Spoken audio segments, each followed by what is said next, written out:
Assalamualaikum warahmatullahi wabarakatuh.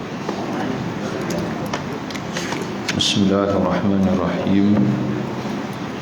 Alhamdulillahirabbil alamin. Wassalatu wassalamu ala sayyidil mursalin nabiyina wa habibina wa syafi'ina Muhammad ibn Abdullah wa ala alihi wa ashabihi wa man ihtada bihadihi wastanna bisunnatihi ila yaumiddin, amma ba'd. Yang dikasihi Tuan Imam, sekalian pegawai dan ahli tanpa masjid, tuan-tuan, puan-puan, muslimin dan muslimat yang dirahmati oleh Allah Subhanahu wa taala. Qala Imam Abu Ja'far At-Tahawi rahimahullah, nafa'ana Allah bi'ulumihi fid dharain amin. Wa nusammi ahla qiblatina muslimina mu'minina. Muka surat 8 di bawah tajuk yang kita berikan, iaitu sikap kita sesama kaum beriman. Kata Imam Abu Ja'far At-Tahawi, kita memanggil orang-orang yang menghadap kiblat yang sama dengan kita, yakni Kaabah, sebagai orang-orang Islam dan orang-orang beriman. Madamu bima jaa bihi Nabi sallallahu alaihi wasallam mu'tarifina, selama mereka berterusan mengiktiraf segala yang dibawa oleh Nabi Muhammad sallallahu alaihi wasallam dan membenarkan segala yang baginda ucapkan dan khabarkan. Jadi selagi mana tidak pernah terbit daripada mulut mereka ataupun amalan serta perbuatan mereka sebarang yang bercanggah ataupun yang menunjukkan sebaliknya, maka selagi itulah kita mengiktiraf mereka sebagai orang mukmin yang sama seperti kita dan juga orang Islam sama seperti kita. Ini sebagaimana kita dapat memahami daripada hadis Nabi sallallahu alaihi wasallam dalam hadis yang diriwayatkan oleh Imam Al-Bukhari rahimahullah. Kata Nabi sallallahu alaihi wasallam, "Man shalla salatana wastaqbala qiblatana wa akala dhabihatana fadzalikal muslimu alladhi lahu dhimmatullahi wa dhimmatu rasulih fala tukhfiru Allah fi dhimmatih." Seorang yang menunaikan salat sebagaimana salat kita, mana dia mengerjakan salat 5 waktu seperti kita, wastaqbala qiblatana, dan dia menghadap sebagaimana kiblat kita, menghadap ke arah kiblat sebagaimana kiblat kita, wa akala dhabihatana, dan dia makan sembelihan kita, fadzalikal muslim, maka orang itu adalah muslim, alladzi lahu zimmatullah, yang mana baginya ada jaminan daripada Allah, yang zimmatullah, ada jaminan daripada Allah, wa zimmatu rasulih, dan juga jaminan Rasulullah. Fala tukhfirullaha fi dhimmatih, maka janganlah kamu mengkhianati Allah pada jaminan yang telah diberi oleh Allah. Jadi tuan-tuan sekalian, orang yang mengucapkan la ilaha illallah, yang sembahyang 5 waktu macam kita, walaupun berbeza dari segi apa saja pun, maka dia muslim, dan selagi mana tidak ada sebarang tanda yang dia murtad daripada agama. Jadi sebab itu tuan-tuan sekalian, apa saja pun yang berlaku dalam hidup kita ini, maka hendaklah kita jaga zimmatullah, kerana Nabi sebut wala tukhfirullaha fi zimmatih. Apabila orang itu sudah mendapat jaminan Allah dan Rasul, kenapa pula kamu hendak mencabuli jaminan yang Allah Ta'ala berikan kepada dia itu. Dalam syarah Al-Alamah Mulla Ali Al-Qari, kata dia, maksud sabda Nabi la tukhfiru Allah fi dhimmatih, dengan kamu mengkhianati Allah pada janji yang Allah Ta'ala berikan, yaitu wala tata'aradu fi haqqihi min malihi wala damihi wala irdihi. Jangan kamu mencabuli haknya, hak seorang mukmin, seorang muslim yang telah diberi jaminan oleh Allah dengan sebab dia mengucap kalimah syahadah la ilaha illallah Muhammadur Rasulullah. Jangan kamu mencabuli haknya. Macam mana dia kata haknya itu? Min malihi, sama ada berupa hartanya, wadamihi, ataupun darahnya, jangan membunuhnya, wa irdihi, dan juga kehormatan dirinya. Jangan mengumpat dia, jangan memburukkan nama dia, jangan memfitnah dia dan sebagainya, kerana dia muslim dan menghadap kiblat yang sama dengan kita, sembahyang seperti kita, mengucap kalimah syahadah seperti kita. Kemudian kata dia lagi dalam matan yang berikutnya, wal mu'minuna kulluhum awliya'ur rahman wa akramuhum indallahi atwa'uhum wa atba'uhum lil Qur'an. Orang-orang yang beriman semua mereka adalah wali-wali Allah, yakni kekasih Tuhan yang Maha Rahman. Al mu'minuna kulluhum awliya'ur rahman. Orang-orang beriman semua mereka adalah awliya, wali-wali, kekasih-kekasih Ar-Rahman, Tuhan yang Maha Rahman. Wa akramuhum indallahi atwa'uhum wa atba'uhum lil Qur'an. Orang yang paling mulia di antara mereka di sisi Allah ialah yang paling taat dan paling patuh kepada Al-Quran. Jadi tuan-tuan dan sekalian, awliya Allah ni ada dua jenis. Yang pertama, orang yang mendapat dipanggil pangkat wilayatullah, sebagaimana Allah Ta'ala sebut dalam surah Al-Baqarah, alladzina amanu Allahu waliyul ladzina amanu. Allah adalah wali orang beriman. Itu diisytiharkan oleh Allah sendiri. Allah adalah wali orang-orang beriman. Walaupun dalam masyarakat Melayu ni, kalau sebut wali ni kena boleh terbang, boleh terbang di langit dah. Mana kena ada pelik-pelik. Itu kita tak nafikan. Dalam Quran pun ada. Contoh macam Sayyidatina Maryam, perempuan, kerana berikut jumhur ahli sunnah wal jamaah tidak ada nabi di kalangan perempuan, dan rasul pun tidak ada rasul di kalangan perempuan. Tapi Sayyidatina Maryam ini dia didatangi oleh malaikat, yang didatangi oleh malaikat yang bawa buah-buahan dan sebagainya. Jadi itu menunjukkan bahawasanya dia adalah wali Allah, yang berlaku benda yang luar biasa kepada dia, dipanggil karamah. Tapi itu bukan syarat. Bukan syarat dia panggil seseorang itu untuk menjadi wali. Itu hanya anugerah Allah.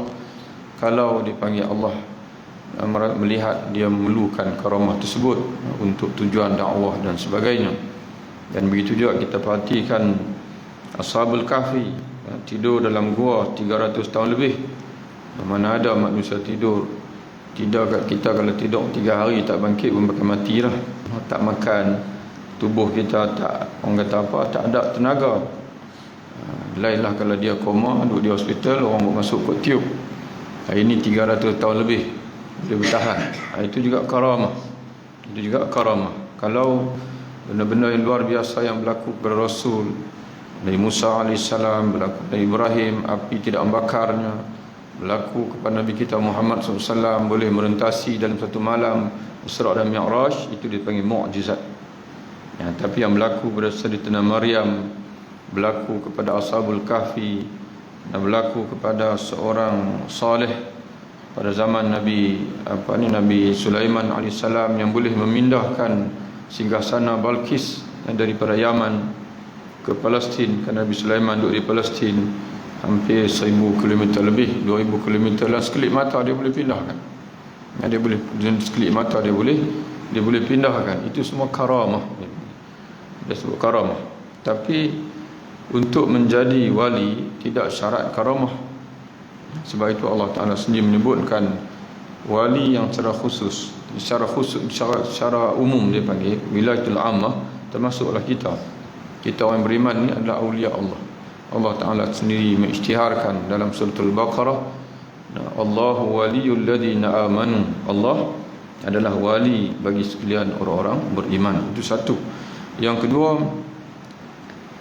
dalam surah Yunus, tuan-tuan dan puan-puan boleh tengok ayat 62, Allah Ta'ala menyebutkan, ala inna awliya Allah la khawfun alaihim wa la hum yahzanun.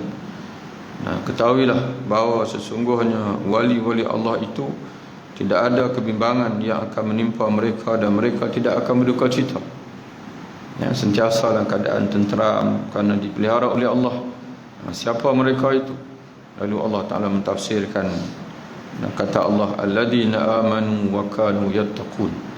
Wali-wali Allah itu ialah orang-orang yang beriman dan adalah mereka bertakwa kepada Allah.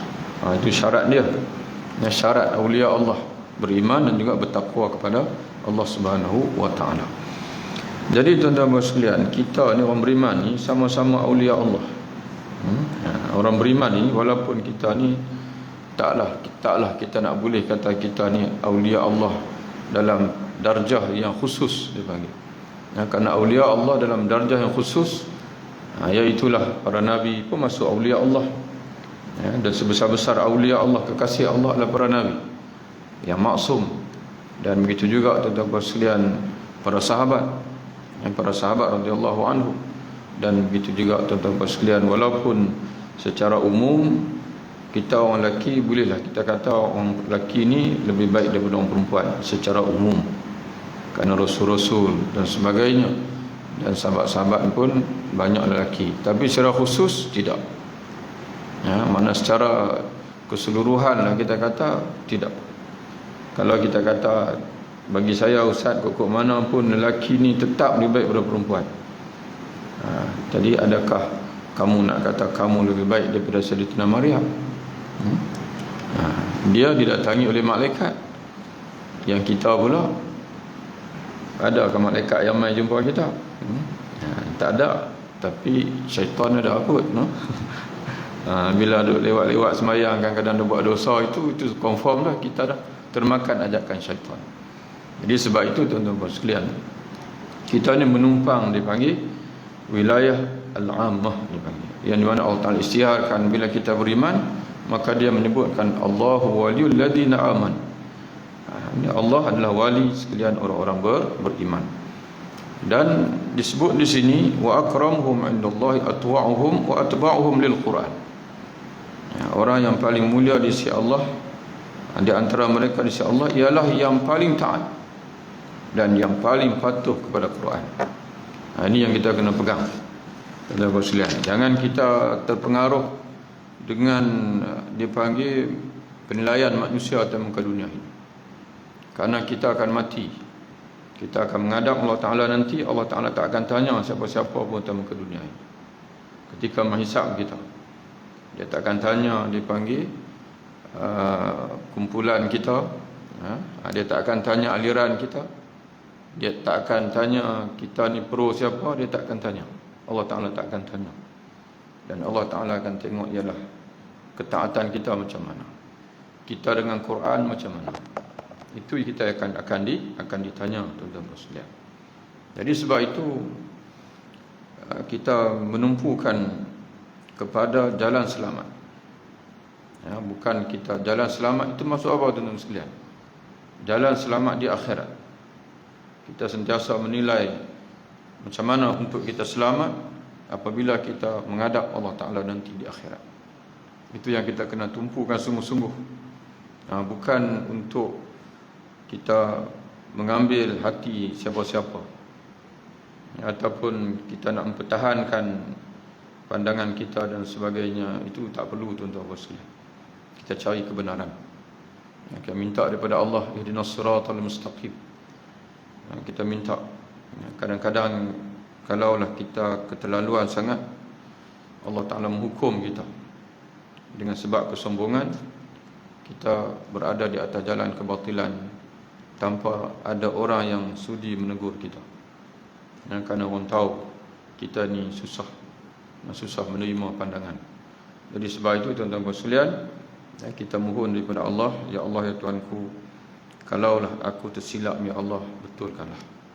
Dan itulah yang Mungkin itulah juga tuan-tuan sekalian hikmah Allah Ta'ala memerintahkan kita untuk siang dan malam kita berdoa, ihdinas siratal mustaqim, tunjukkanlah kami ya Allah jalan yang lurus. Wala nukaffiru ahadan min ahli al-qiblati bi dhanbin ma lam yastahillahu wala naqulu la yadurru ma'al imani dhanbun liman amilahu. Kita tidak akan mengkafirkan sesiapa pun dari ahli qiblat. Ahli qiblat iaitu orang beriman. Ahli qiblat orang beriman dengan sebab satu dosa selagi dia tidak menghalalkan dosa itu.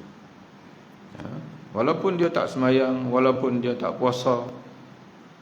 Bila kita tanya dia, kamu tak tahu ke semayang ni wajib, fardu, dan tak semayang ni dosa besar? Dia kata saya tahu. Habis tak semayang sebab apa? Dia pun sengih gitu. Tapi kalau dia kata bagi saya semayang ni tak ada apa-apa faedah. Jadi itu tuan-tuan sekalian, tuan-tuan bila laporlah kat jabatan agama. Dan kalau dia itu berkeras, dia murtad daripada agama. Tak payahlah pergi sembahyang jenazah dia. Kalau dia dah keras, dah setelah kita tegur dan sebagainya, dia mesti berkeras. Dia mana adalah i'tiqad kita murtad daripada agama, kerana dia menghalalkan perbuatan yang haram. Bagi saya, kata dia, zina halal, riba pun halal. Itu memang jelas dia panggil. Bukan lagi dia melakukan dosa, sebaliknya dia menafikan sesuatu yang al-ma'lum minad-din bid-darurah. Semua orang tahu. Kata orang Islam ni wajib sembahyang. Dalam Islam ini arak haram. Dalam Islam ini zina haram. Tiba-tiba dia mencabar, dia menafi, dia menolak Al-Quran dan sebagainya, maka dia murtad daripada agama. Tapi cuma satu kita kena faham, tuan-tuan sekalian. Dalam nak menghukum ini, dia ada penilaian-penilaian lain. Sebab itu perlu dirujuk kepada orang yang ada autoriti. Tak boleh kita menghukum berdasarkan kepada penilaian kita semata-mata dari segi fatwa. Kerana mungkin di sana ada faktor kejahilan, dan mungkin di sana waktu dia cakap tu dia tengah mabuk. Dia tengah dia panggil apa? Mabuk lah. Itu ada penilaian-penilaian lain. Sebab itu kena sahkan. Maka tuan-tuan sekalian, kita serahkan kepada orang yang bertanggungjawab lah. Dalam hadis, Nabi SAW peringatkan kita sebagaimana hadis dalam Sahih Al-Bukhari. Kata Nabi SAW, ayyuma rajulun qala li akhihi ya kafir faqad ba'a bihima qad ba'a biha ahaduhuma. Mana-mana lelaki yang berkata kepada saudaranya wahai si kafir, maka akan kembali dengan kekafiran itu salah seorang daripada mereka berdua. Mana salah seorang, kalau dia tuduh saudaranya kafir, saudara tak kafir, maka kembali dekat dia.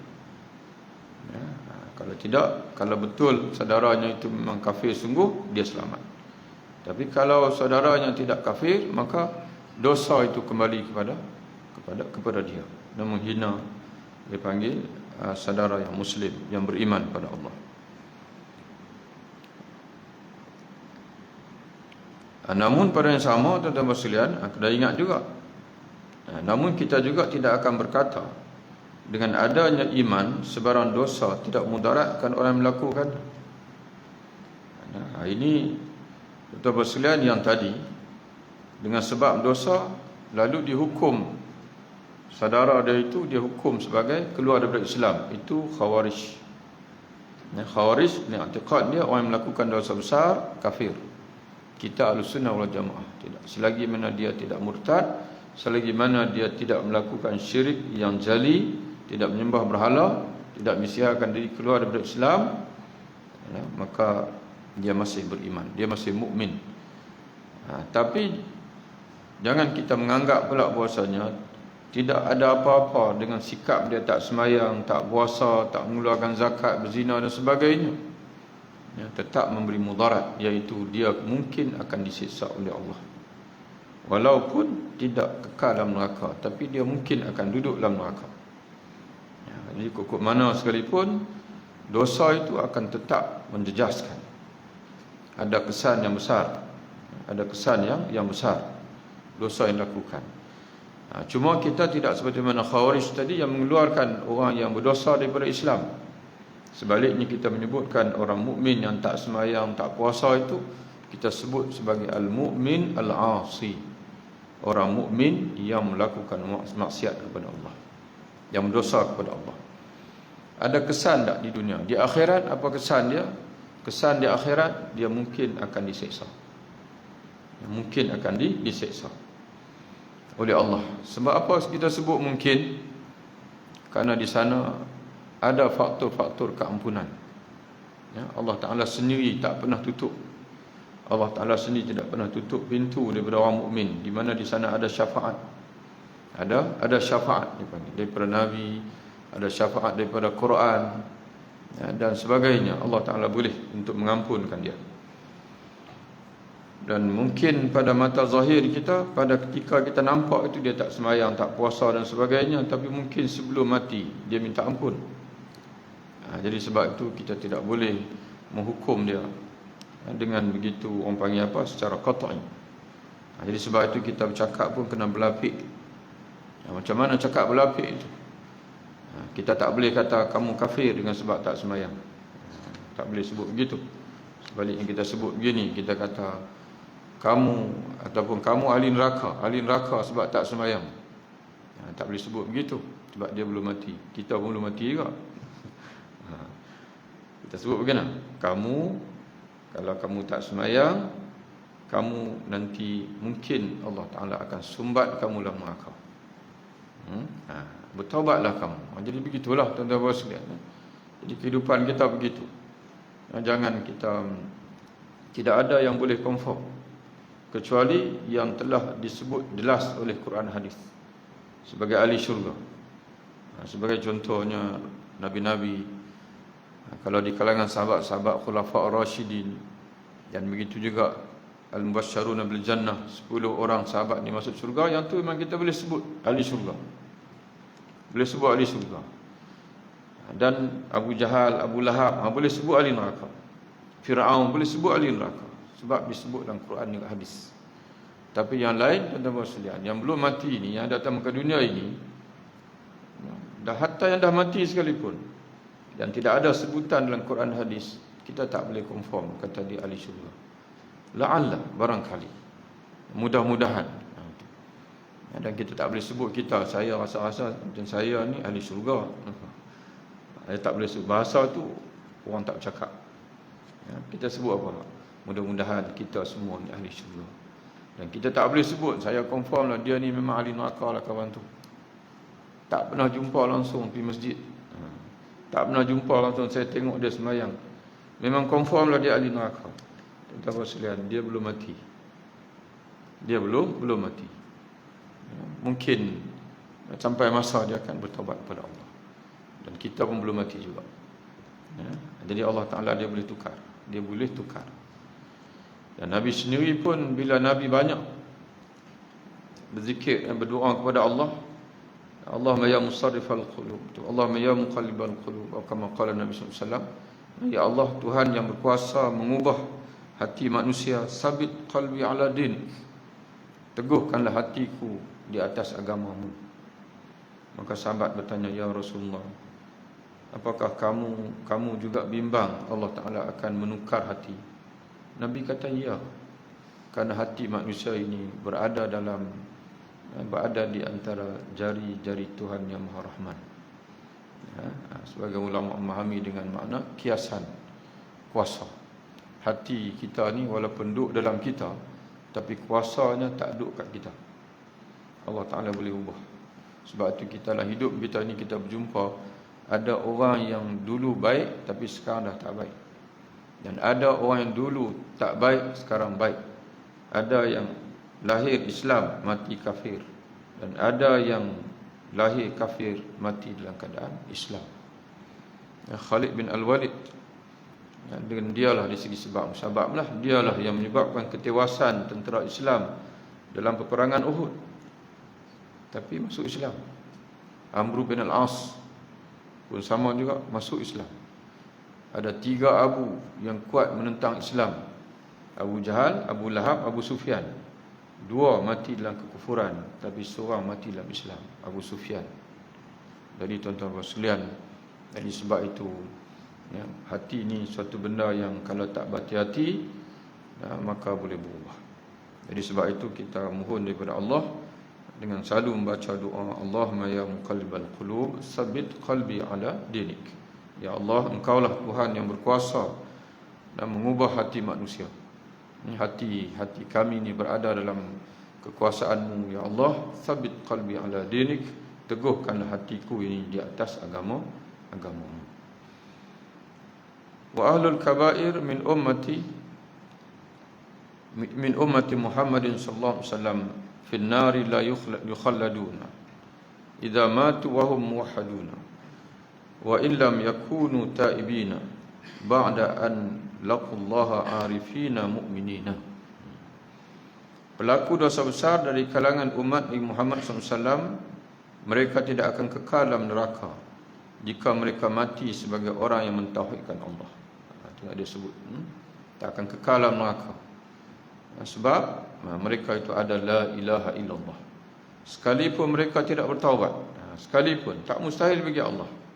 Walaupun mereka tak bertaubat, tapi mereka mati dengan la ilaha illallah, mereka tidak akan kekal dalam neraka. Yaitu mereka bertemu Allah, mati dalam keadaan mengenali Allah. Dalam keadaan mengenalinya, mengenali Allah dan beriman dengannya, beriman dengan Allah Subhanahu wa taala. Jadi sebab itu tuan-tuan sekalian, kita perhatikan dari segi syafaat. Hadis-hadis tentang syafaat. Kita cuba ingat balik tuan-tuan sekalian, kerana ana yakin tuan-tuan sendiri pun biasa mengaji tentang syafaat ni. Ingat balik apa yang Nabi sebut tentang apa yang Nabi janjikan kepada umat dia. Yang pertama, sebagaimana dalam hadis dalam Sunan Abi Daud, Musnad Imam Ahmad dan Sunan Tirmizi, kata Nabi sallallahu alaihi wasallam, syafaati li ahli al-kaba'ir min ummati. Syafaatku adalah untuk orang-orang yang berdosa besar di kalangan umatku. Kita pun tanya-tanya, kenapa Nabi sebut begitu? Kata Nabi, syafaatku adalah li ahli al-kaba'ir, adalah untuk orang-orang yang pendosa besar, ahli. Kalau kita minta ahli, tuan-tuan sekalian, takat lemai, takat sekali-sekala tak panggil ahli. Ahlul kabair, orang-orang yang berdosa besar di kalangan umatku. Maknanya tuan-tuan sekalian, Nabi ni dia sayang sangat kat kita. Dia nak tolong kita, seboleh-bolehnya dia nak tolong. Walaupun macam mana kita sekalipun, dia nak tolong kita. Maka Abu Hurairah radhiyallahu anhu tanya Rasulullah, "Ya Rasulullah, man as'adun nas bi syafa'atika yaumal qiyamah?" Siapakah orang yang paling bahagia dengan syafaatmu di akhirat?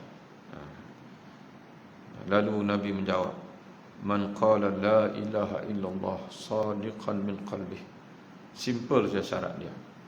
Syarat untuk menjawab untuk mendapat syafaat Nabi sebut simple sangat-sangat.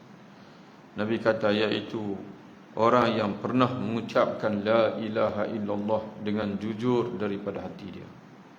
Itu saja syarat dia. Yang payah-payah ni kita. Kita yang letak syarat sana, syarat sini, nak jadi kawan kita lah, nak jadi geng kita. Banyak aliran akidah banyak lah. Ada salafiyahnya, ada asy'ariyahnya, ada maturidiyahnya. Tapi semua klaim ahli-sunnah wal jamaah. Tapi dari segi kita tengok tu berat sangat letak syarat tu. Tapi alhamdulillah tuan-tuan sekalian, di akhirat nanti Allah Taala tak tanya siapa-siapa. Dia tak tanya sama ada ustaz-ustaz hari ini yang asy'ariyah ke, Allah Taala tak tanya. Sama ada ustaz-ustaz hari ini yang salafiyah pun Allah Ta'ala takkan tanya dia siapa yang boleh masuk syurga. Allah tak tanya. Nabi kata, barang siapa yang mengucapkan la ilaha illallah Muhammadun Rasulullah, Itu saja. Ya, dia tak tanya. Jadi mungkin tuan-tuan kata, ustaz nak kata apa sebenarnya ni? Dengan sebut aliran-aliran tadi. Tuan-tuan sekalian, aliran-aliran tadi sama ada kita ni pegangan kita Asy'ariyah ke, pegangan kita Salafiyah ke, pegangan kita Maturidiyah ke, jadikan ia sebagai pengajian saja. Dan juga untuk kita bincang, untuk diskus dengan penuh kasih sayang. Jangan jadikan dia itu sebagai satu kriteria utama. Apatah lagi untuk kita menganggap bahasanya kalau kamu tidak sealiran dengan saya, maka kamu bukan mukmin, bukan muslim. Maka itu bercanggah sebagaimana yang tadi Imam Abu Ja'far At-Tahawi yang dia meninggal 3321 Hijrah, sangat dekat dengan Rasulullah. Dia dah pesan dekat kita, mana-mana orang yang dia panggil, yang menghadap kiblat yang sama dengan kita, sembahyang sama dengan kita, title dia sama dengan kita, mukmin, muslim. Jadi tuan-tuan sekalian, cukup dengan dua title itu saja. Tak perlu lagi title-title yang lain. Yang lain-lain itu pengajian saja, aliran saja, untuk mudahkan kita memahami. Dan kebetulan kita yakin dengan seorang tokoh, tak apa, untuk mudahkan kita faham, dan juga sebagai sumber untuk kita mendapatkan ilmu yang sahih. Tapi kita tetap satu atau dua title saja, mukmin, muslim, dua tu saja memadai. Tak perlu title-title yang lain, tuan-tuan sekalian. Tak perlu title-title yang lain itu tidak perlu. Itu tuan-tuan sekalian, Nabi sebut syafaat. Syafaatku untuk ahlul kabair li ummati. Dan juga orang yang akan mendapat syafaat Nabi, iaitulah orang yang mengucapkan la ilaha illallah sadiqan min qalbih, dengan benar daripada hatinya. Wala yakhrujul 'abdu minal iman illa bi juhudi ma adkhalahu fihi. Seorang hamba itu tidak akan terkeluar dari iman kecuali apabila dia menolak perkara yang masukkan dia ke dalam iman. Ya, apa dia yang masukkan kita dalam iman? La ilaha illallah Muhammadun Rasulullah. La ilaha illallah Muhammadun Rasulullah. Kalimah la ilaha illallah iaitu kalimah tauhid. Selagi mana dia mentauhidkan Allah, selagi mana dia menganggap Allah Tuhan satu-satunya Allah, dan dia tidak pernah menyembah berhala, dan selagi mana kerana Muhammadur Rasulullah, Muhammadun Rasulullah maknanya apa tuan sekalian? Iaitulah dia membenarkan semua yang datang daripada Nabi, sebagaimana tuan-tuan sekalian ditakrifkan oleh ulama kita iman, at-tasdiq bil qalbi bima jaa bihi nabiyuna Muhammadun sallallahu alaihi wasallam, membenarkan dengan hati akan segala yang datang daripada Nabi Muhammad sallallahu alaihi wasallam. Itu asas dia panggil yakin, dan tidak pernah hilang keyakinan dia daripada hati dia. Bila-bila masa kita tanya dia, Tuhan siapa? Dia kata Allah. Nabi Muhammad itu siapa? Dia kata Nabi Muhammad itu Rasul kita. Kalau Nabi Muhammad kata sekian-sekian, apa pandangan kamu? Ya, betul semua. Tuan-tuan sekalian, dia tetap Islam. Jadi sebab itu tuan-tuan sekalian, bukan mudah untuk kita mengeluarkan seseorang itu daripada iman. Ya, selama dia panggil, apabila saja seorang itu mengucap kalimah syahadah la ilaha illallah Muhammadur Rasulullah, maka tuan-tuan sekalian, bukan senang-senang kita boleh mengisytiharkan dia keluar daripada Islam. Cuba tuan-tuan balik renung. Dalam sejarah hidup Nabi SAW ada kelompok munafik. Tapi cuba tuan-tuan senarai siapa orang munafik yang diisytiharkan oleh Nabi sebagai kafir. Cuba tuan-tuan balik kaji tengok. Siapa? Nabi tahu, tuan-tuan, Nabi tahu. Allah Ta'ala beritahu, tapi tidak ada yang Nabi isytiharkan sebagai kafir. Tapi kenapa orang hari ini dia bermudah-mudah dengan kalimah itu? Kalimah itu tuan-tuan sekalian, dengan sebab perbezaan dan sebagainya. Jadi kena berhati-hati. Wa fi du'ail ahya'i wa sadaqatihim manfa'atun lil amwat. Wallahu ta'ala yastajibu da'awat wa yaqdil hajat. Doa dari orang-orang hidup dan sedekah-sedekah mereka adalah memberi manfaat untuk orang-orang yang telah mati. Allah memperkenankan doa-doa dan menunaikan hajat-hajat makhluknya. Ini dia antara perkara yang disepakati oleh Ahlussunnah wal Jamaah, iaitu bahawasanya orang hidup boleh membantu orang yang telah mati, iaitu dengan doa. Dia sebut sini doa. Ini sepakat para ulama, tidak ada khilaf. Dan doa kita akan sampai kepada. Sebab itu tuan-tuan sekalian, kita disuruh untuk sembahyang jenazah. Sembahyang jenazah. Selagi mana dia Muslim, walaupun dia mati sebagai orang yang dosa besar, wajib disembahyangkan jenazah. Dan tujuan solat jenazah ini ialah untuk mendoakan syafaat, keampunan Allah untuk dia, sebagaimana Nabi SAW sebut dalam beberapa hadisnya. Ada satu hadis Nabi sebut 40 orang, satu jenazah yang disolatkan oleh 40 orang yang beriman, yang tidak syirik kepada Allah, Allah akan menerima syafaat mereka untuk jenazah tersebut. Jadi sebab itu tuan-tuan sekalian, kalau kasih pada seorang itu, bagi ramai jenazah, sembahyang jenazah. Hadis itu Nabi sebut 40. Ada hadis lain Nabi sebut 100. Dan ada hadis menyebutkan 3 saf. Jadi menggambarkan kata ramai lah. Tapi kalau mai 3 orang nak atok 3 saf macam mana? Takkan satu saf seorang. Jadi tuan-tuan sekalian, menunjukkan bahawasanya orang hidup ni boleh membantu orang yang dah mati. Di antaranya dengan meramaikan salat jenazah. Kemudian di perkuburan pula, bila selesai ditanam, dikubumikan. Orang Melayu ni bahasa dia lebih beza. Orang beriman, orang Islam ditanam, dikubumikan. Kalau orang lain pula dia sebut bahasa lain pula. Kalau orang bukan Islam sebut apa? Ada istilah apa dia sebut?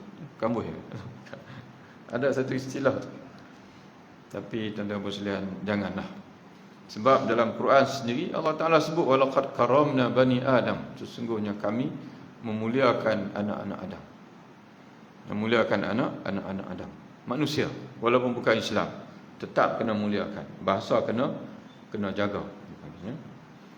Boleh orang Islam disebut mati, wafat. Kadang-kadang dia sebut pemampu. Jangan sebutlah tuan sekalian. Kita tak mahu sebutlah, sensitif. Tapi ada dululah, dah ni tak dengar dah. Dulu dia ada istilah, tak mahu sebutlah. Ada sebut pemampu. Kalau bukan orang Melayu, bukan Islam, tak boleh tuan sekalian. Kita bukan orang Melayu saja, kita orang Islam. Orang Islam ini manusia itu adalah mulia. Sebab itu lalu jenazah di depan Nabi bangun. Orang kata, ya Rasulullah, itu bukan jenazah Muslim, jenazah Yahudi. Nabi kata, bukankah manusia? Bukankah manusia? Dia tengok tuan Muslim. Hatta dalam hukum, kalau tuan-tuan mengaji dalam fiqh, kalau di sana ada jenazah, ada mayat orang bukan Islam yang tak diurus, wajib kita orang Islam urus. Cuma tak boleh semayangkan. Kena dipanggil, balutlah, kena kafankan, tak perlu mandilah, kafankan, kemudian kubumikan. Nak kubumikan di mana? Di mana-mana perkuburan lain daripada orang Islam. Kerana Nabi sebut dalam satu hadis, al-kufru millatun wahidah. Kekufuran itu agama yang satu, agama yang sama. Beza Islam saja, tak boleh kubumikan di perkuburan orang Islam, tapi perkuburan lain boleh dikubumikan. Tanya mana kubur, tak tahu, kita tak tahu agama apa, dia meninggal, accident, tak ada keluarga tuntut, dan kita kena tuntut atas kemanusiaan, atas sebagai manusia. Begitu tuan-tuan sekalian kita. Sebab itu zaman dulu, dengan akhlak orang Islam, satu dunia yang elok itu, mudah Islam, kebanjiran Islam tu dengan pantas.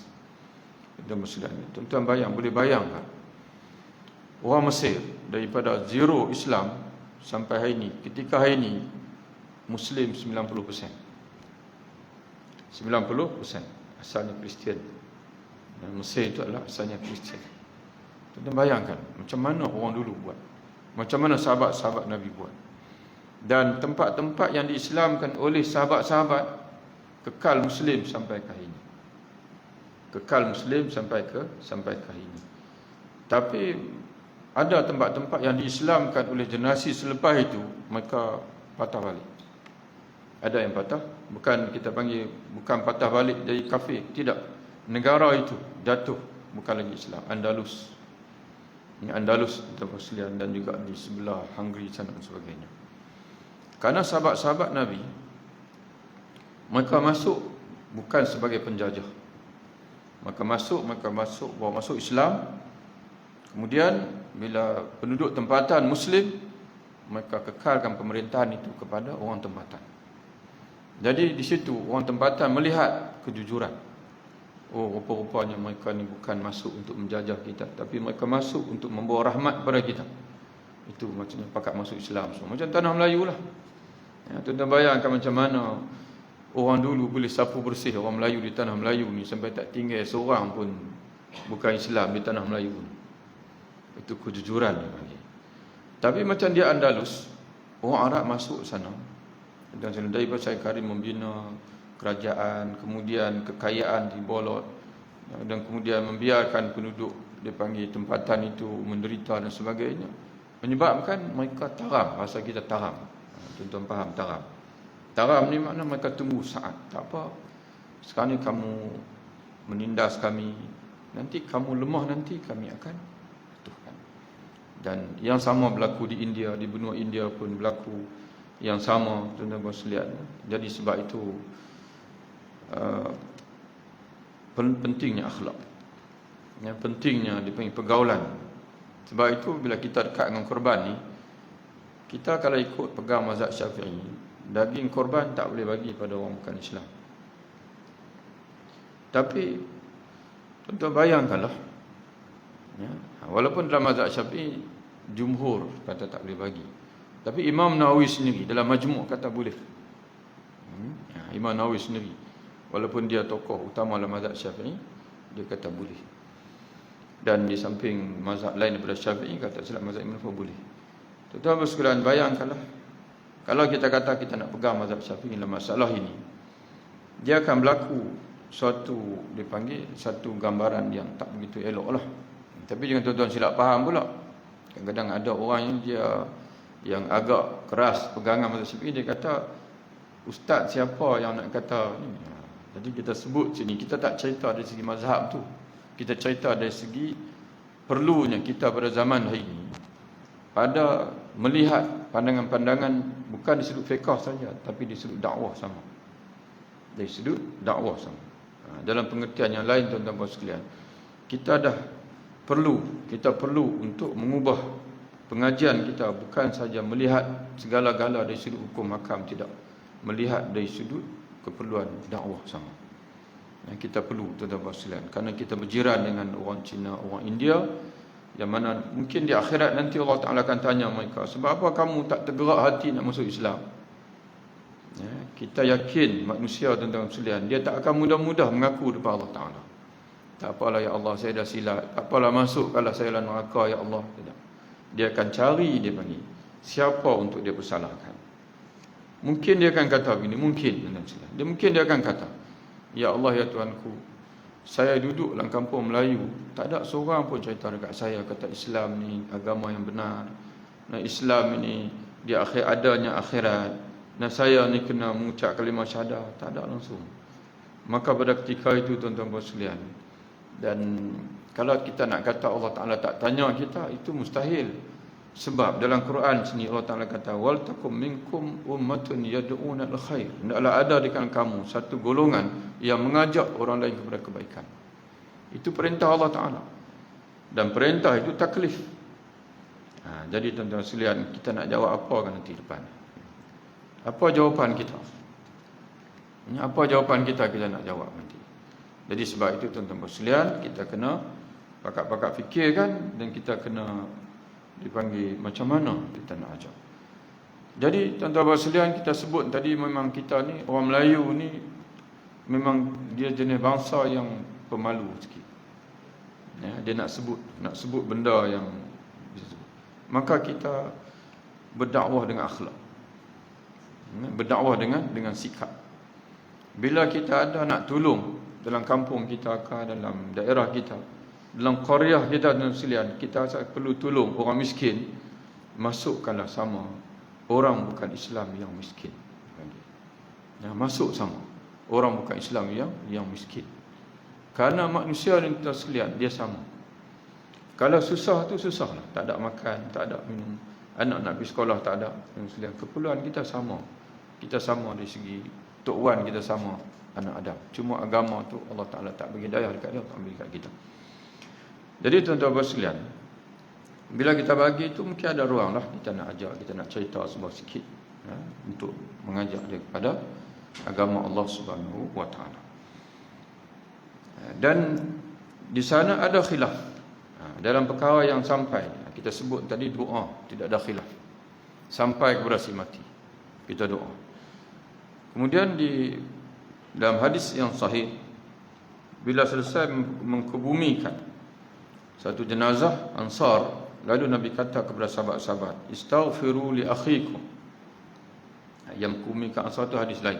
Ada satu hadis yang Sahih Bukhari, Nabi sebut setelah mengkebumikan satu jenazah, Nabi sebut istaghfiru li akhikum was'alullahu lahu tathbit fa innahu al-ana yus'al. Minta ampunlah untuk saudara kamu ini.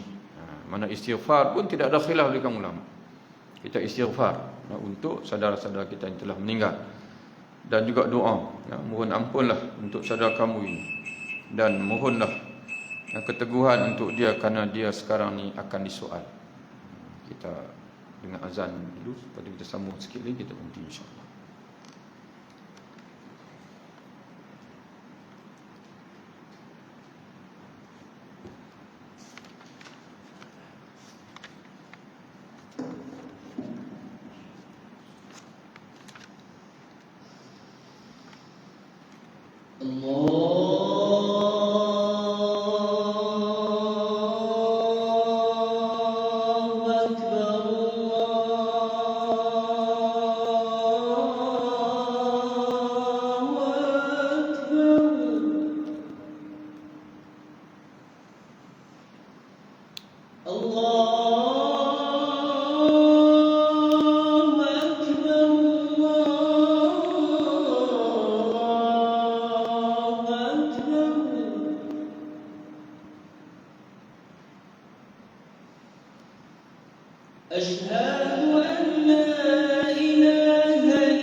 Tadi tuan-tuan sekalian kita sebut tertinggal tadi masalah korban tadi. Jadi agak tak nampak, tak elok bila kita dalam satu kampung tu sebagai contohnya ada orang bukan Islam. Bila kita bagi itu kita langkau rumah dia. Atas alasan kerana kita berpegang dengan fatwa dalam mazhab Syafi'i bahawa daging korban ini tak boleh diberi kepada orang bukan Islam. Jadi tak comel lah. Padahal dia panggil dalam kampung itu kita sama berjiran dan hak jiran. Jadi sebab itu dalam soalan-soalan gini mungkin pandangan yang terbaiknya ialah kita ambil pandangan yang mana orang bukan Islam pun boleh diberi daging korban. Walaupun ada di sana ulama-ulama yang agak ketat, daging korban, daging ibadat hanya khusus untuk orang Islam sahaja. Itu contoh yang silat, contoh-contoh bahwasanya dalam kita nak berpegang dengan masalah khilaf ni pun kita kena belik juga. Bukan saja dari segi kita kata pandangan, tapi juga dari segi dakwah sebagainya. Balik sikit kita sebut tadi tuan-tuan sekalian. Di antara yang disebut di sini yang disepakati oleh Ahli Sunnah wal Jamaah itu doa. Doa untuk orang dah meninggal, memberi manfaat, dan kita sebut tadi istighfar, dan tidak ada khilaf di kalangan ulama adalah sedekah. Sedekah pun tidak ada khilaf sampai fidyah puasa juga disebut oleh Nabi SAW, dan juga haji, buat haji untuk orang dah meninggal, itu dah khilaf di kalangan ulama. Yang ada khilafnya adalah baca Quran untuk si mati, adakah sampai atau tidak, itu khilaf. Imam Abu Hanifah kata sampai. Mana ibadat dia panggil zikir dia panggil, selawat dan sebagainya. Imam Abu Hanifah kata sampai, dikiaskan kepada yang disebut oleh Nabi sebagai sampai tadi, puasa, haji, sedekah, itu semua kebaikan. Jadi kalau kebaikan-kebaikan itu sampai, maka tidak ada sebab, kata Imam Abu Hanifah, baca Quran pun baik juga. Tapi bagi ulama yang kata tak sampai, iaitu Imam Syafi'i kata tak sampai. Kata mereka dalam masalah ini tidak ada qiyas. Dalam masalah ibadat ini kita menerima apa yang disebut oleh nas, tidak ada qiyas. Jadi mutaakhirin mazhab Syafi'i dia tak ikut tok guru Imam Syafi'i dalam masalah ini, dia cenderung pada Imam Abu Hanifah. Jadi sebab itu di tanah Melayu ini dipanggil, dibuat majlis tahlil dan sebagainya. Kerana mengambil dipanggil pandangan. Cuma tuan-tuan sekalian, kalau tengok pada Syekhul Islam Imam Ibn Taymiyah, dia cenderung pada Imam Abu Hanifah. Kalau tuan-tuan tengok fatwa Imam Ibn Taymiyah sampai. Cuma persoalan sekarang ni apabila dilakukan berjamaah, itu saja yang menimbulkan pertikaian. Imam Ibn Taymiyah maknanya baca Quran dan zikir-zikir dan sebagainya, kalau kita baca dan kita maknanya kita hadiahkan kepada orang yang dah meninggal sampai, mengikut sebagaimana tarjih pandangan Imam Ibn Taymiyah. Tapi buat bersendirian, bukan ramai-ramai. Itu jadi yang menjadi dia panggil perdebatan hari ini adalah buat ramai-ramai itu. Jadi tuan-tuan sekalian, kita tak mau cerita lebih lanjut lah. Lagi tuan-tuan pun duk tengok ustaz ni dia ikut belah mana. Orang kita yang tu lah, dia akan cari ustaz ni ikut belah mana. Kontra ke kat kontra. Jadi tuan-tuan sekalian, anak ni style anak ni anak suka cerita perhabis. Mana cerita perhabis biar tuan-tuan tahu. Dan anak tak suka dari segi baca pun sama, dari segi mengaji pun sama. Kita suka tahu, biar tahu semua sekali. Lepas tu bergantung pada kita nak pilih yang mana satu, berdasarkan mana yang kuat dengan dalil dan juga yang lebih dekat dengan Quran dan sunnah pada penilaian kita. Dan selagi kita boleh tolak ansur dengan sahabat-sahabat kita yang lain, kita tolak ansur. Tapi kalau sampai tak ada qaul langsung, sampai tak ada qaul langsung, yang tu tak boleh pakailah. Selagi mana ada pandangan imam mujtahid, walaupun kita pegang dengan satu pandangan yang kuat, tapi kadang-kadang kita perlu juga betul ansur dengan pandangan-pandangan lain, kerana di sana ada imam-imam mujtahid yang memfatwakan dia. Wallahu a'lam bissawab. Assalamualaikum warahmatullahi wabarakatuh.